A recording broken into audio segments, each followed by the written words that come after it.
એક અકસ્માતનો બનાવ સામે આવ્યો છે ગાંધીનગરથી। સરકાસણ નજીક અકસ્માતની આ ઘટના, 3 કારની વચ્ચે અકસ્માત થયા બાદ આગની ઘટના।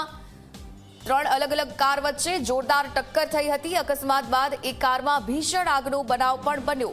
કાર આગમાં બળી અને સંપૂર્ણ રીતે ખાક થઈ ગઈ। અકસ્માતમાં 4 લોકો ઘાયલ થતા સારવાર હેઠળ ખસેડવામાં આવ્યા હતા, તો 3 વ્યક્તિની ગાંધીનગર સિવિલ અને આ સાથે એકની અમદાવાદમાં સારવાર ચાલી રહી છે।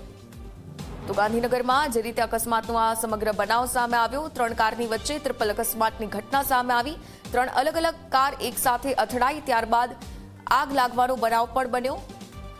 અકસ્માત બાદ એક કારમાં ભીષણ આગ લાગી। આ કારમાં સંપૂર્ણપણે બળીને ખાક થઈ ગઈ। સરગાસન બ્રિજ પાસે અકસ્માતની ઘટના બની છે। હાલ તમને દ્રશ્યની અંદર બતાવી દઉં કે આ અડાલજ તરફથી જે ગાડી આવી રહી હતી ત્યારે આ અકસ્માતની ઘટના બની હતી। 3 ગાડીઓના અકસ્માત થતાં એક ગાડીની અંદર આગ લાગી હતી। વહેલી સવારે આ ઘટના બની હતી।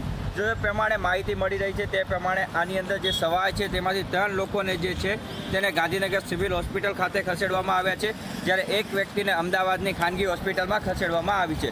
ખાસ જો વાત કરવામાં આવે તો ગાંધીનગર શહેરી વિસ્તારની અંદર અકસ્માતની ઘટનાઓ વધી રહી છે, ત્યારે સરગાસન બ્રિજ પાસે આ અકસ્માત ઘટના બની હતી, જેની અંદર એક ઈવી કાર છે, એક ઇનોવા છે અને એક અન્ય કાર છે તેની અંદર આગ લાગી હતી।